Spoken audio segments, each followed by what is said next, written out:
This is the Financially Simple Podcast, a show dedicated to destroying the complexities of money for today's small business owner.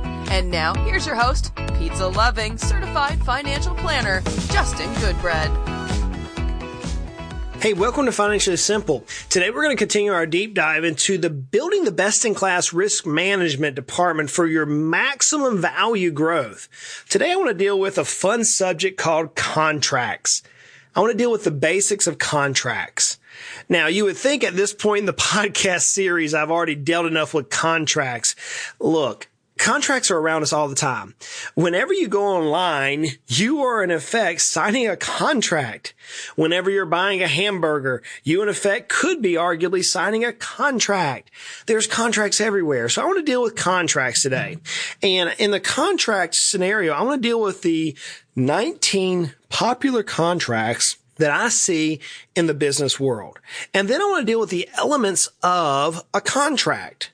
So you may say, Justin, do I really need to know about contracts? You know, when you're trying to minimize risk, one of the ways you can do it is through legal documents. Legal documents will help you. And these 19 areas are things that we've talked about ancillary, but I want to just kind of hit them high level and tell you that this is why you need a really good business attorney. You need a good attorney. I've got one.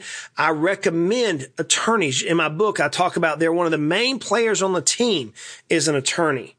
I'm working on a case right now with an individual who's selling a business for over $40 million. And the very first player that we talked about was the attorney. I need a solid superstar. In this case, two attorneys, one who handles a business transaction, one who handles a tax plan and estate plan. So you need a good attorney. So there's my disclaimer. I am not an attorney. I don't deal with this. I am not a lawyer. I have not gone to law school. I'm a planner, certified financial planner, certified exit planning and advisor, and a certified value growth advisor. That is who I am. But friends, I deal with attorneys every day. It seems like every day I'm talking to an attorney on the phone. And here's what I'm going to tell you, the 19 contracts that I see just about in every company. Now, some of these I've hit on before. Some of them I'm just going to mention them and say, hey, I dealt with this before and skim over them, because if you've been listening to the podcast for any length of time, you're going to recognize some of these terms. Some of these I've never dealt with before. So we're going to talk a little bit more in depth about them. So let's go through the 19 contracts that you probably have dealt with in your company. If you haven't, maybe you should.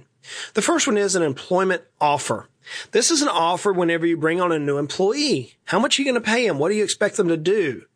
It's an employment offer. What are they going to do for you? What are you going to do for them? What's their job description? What are they not going to do? That's all covered in the employment offer. The second thing is a non-compete agreement. This is also dealing with employees. You want to make sure that your employees are not going out to take your business, to take your client, to take your vendors, to take your employees. That's a non-compete agreement. We dealt with an employment agreement. And it may include an employment offer, employment agreements, and some of these others. Sometimes they don't. Depends on what state you're in and depends on the lawyer who's writing up your documents for you. But that's the employment agreement. And it's going to deal with what you're going to do, what the employee is going to do. Formally, you're going to cover the hiring and firing processes. If there's legal issues, it's going to cover all those things. The fourth we dealt with a few weeks back, and that's the employee handbook. It's going to go through how your company or your business operates. You're going to have confidentiality agreements. Inevitably, every company has something they want to keep confidential. You have to. Maybe it's just the customer name. Like we have Bush's Bean here in East Tennessee. They have their secret sauce that only Duke, the little dog, I think he's a Labrador or maybe a Golden Retriever. Only Duke knows the secret sauce and he can't tell anybody, right? Maybe you've got some confidentiality agreements. Maybe there's an invention assignment contract. Yeah, I ran against this one a few weeks back of a company that's in research and development. And one of the things I noticed in this particular company is that their inventors, or their, in this case, engineers, had to sign something that if they developed a program while on the employment of the company, that they assign the intellectual patents or the intellectual property to the company. In other words, they can't be paid for their time and then take their invention and go out and compete against the company who's been paying for their time. That's just wrong. So that's an invention assignment contract. You may have non-disclosure agreements. In other words, don't say anything about it. You may have a provisional patent application. I'm excited to talk about one of our next guests coming up. We have an intellectual property attorney that we're going to deal with provisional patents, IP, trademarks, copyright. We're going to deal with those in detail. So maybe you have a provisional patent application or an agreement. You may have website disclosures. If you go to Financially Simple, we have a website disclosure. And in fact, just about every website out there now has a disclosure on it. That's a contract. Maybe you needed to look at that in your company. Do you have disclosures on your website? Maybe you have number 10, a letter of intent. Maybe it's where you're purchasing equipment. Maybe it's where you're buying a business. Maybe someone is coming to work in your organization. An LOI comes into play there, a letter of intent.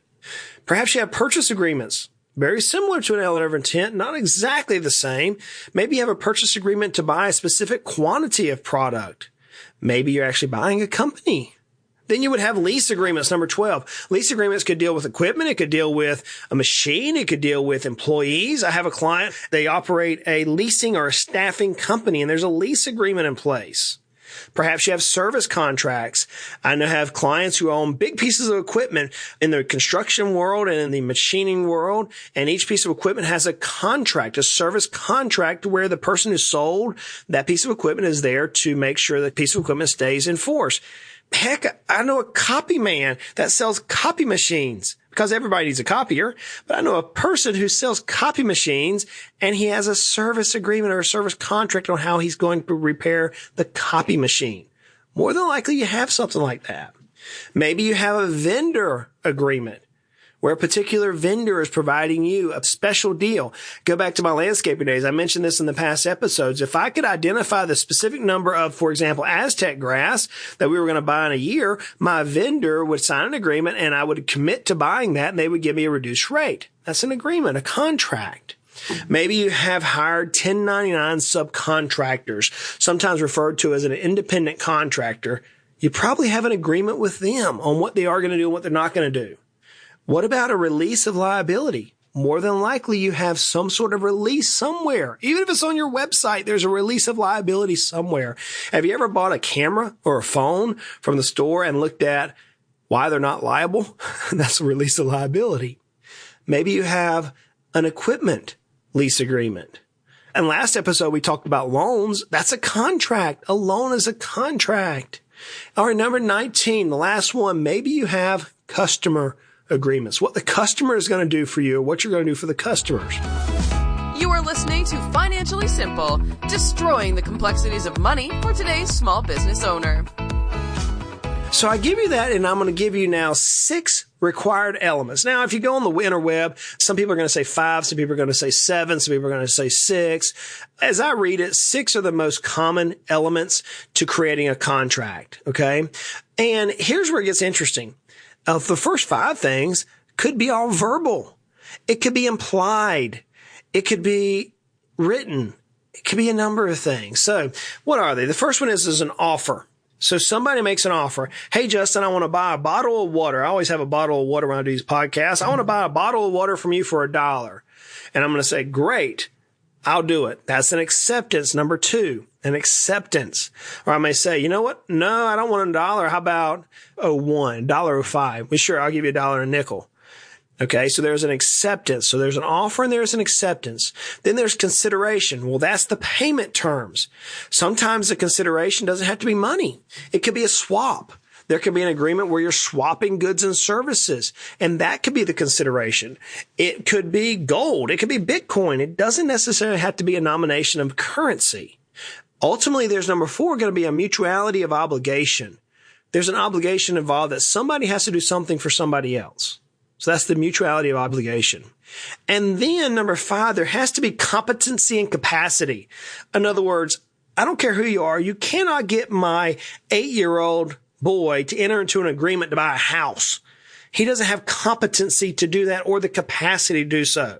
So in order for it to be an enforceable contract, you have to have somebody who's competent of making that decision and has the capacity to pay for that. This is how some of those predatory lending got in trouble back in 07, 08, or 09, is you had people who had competency, but they didn't have the capacity to order the lending. In fact, I had a client of mine who the bank loaned them an astronomical amount of money. In fact, I told the client not to do it, but I don't know what I'm talking about, evidently. But they did it anyways, and they borrowed the money, and all of a sudden they ended up not being able to pay the debt. And the bank, we actually was able, with the help of a good negotiator, show that the bank was actually preying on their credentials in order for them to get a loan.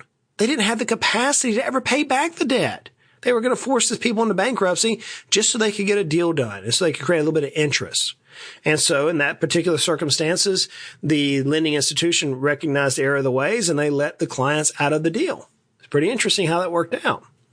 Ultimately, though, in order for it to be enforceable, most states, not all, but majority of states want to see something in writing. As you know, I went through a lawsuit some years back, and then I remember my attorneys constantly saying, if it's not in writing, it didn't happen. If it's not in writing, it didn't happen. In fact, I utter those words today to a member of our team. Did you write it down? Well, it never happened. Because it has to be in writing. So there are 6 basic elements to a contract. There has to be an offer. There has to be an acceptance. There has to be consideration or some sort of monetary value, not necessarily money. There has to be a obligation between the 2 parties or 3 parties or however many parties involved. You have to be competent. You have to have capacity, and ultimately it needs to be pushed in writing. And that creates an enforceable contract. Well, Justin, why does that matter? Because I gave you 19 types of contracts.